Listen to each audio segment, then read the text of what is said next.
My name is Magnus Gulbrandsen. I'm a professor of innovation studies at Tik, the Center for Technology, Innovation and Culture at the University of Oslo.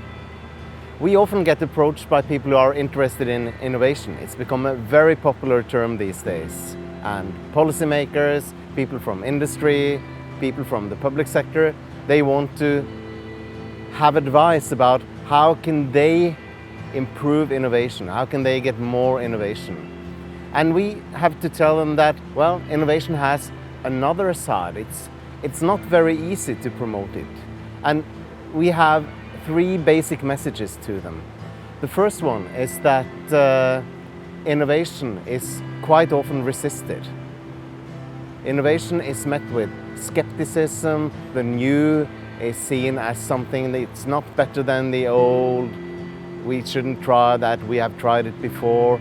And you get all these resistance mechanisms that are very challenging to managers.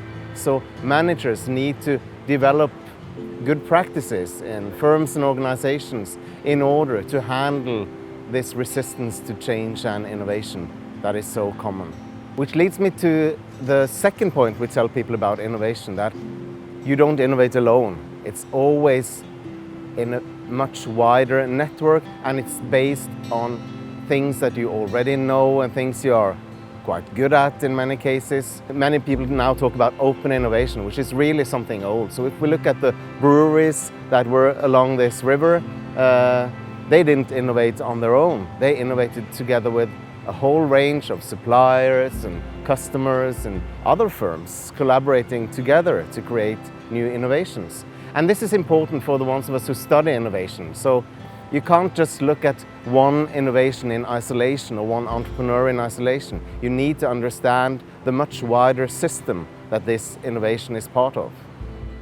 Okay, so the third thing we tell people about innovation is that it has some often unintended and negative consequences. We talk about it as creative destruction. So the new things, they destroy some of the old things. Again, if we look at the factories that used to be along this river, people don't work in the textile firms anymore, the breweries have moved away, and instead we have universities, we have movie studios, and we have the entertainment industry and advertising agencies, and all these other things that have moved into the old factory buildings.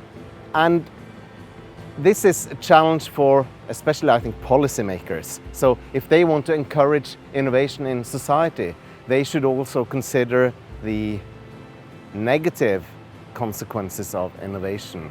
So we need to have good innovation policies that also take into account the implications and consequences of innovation to a much greater degree than what they do today.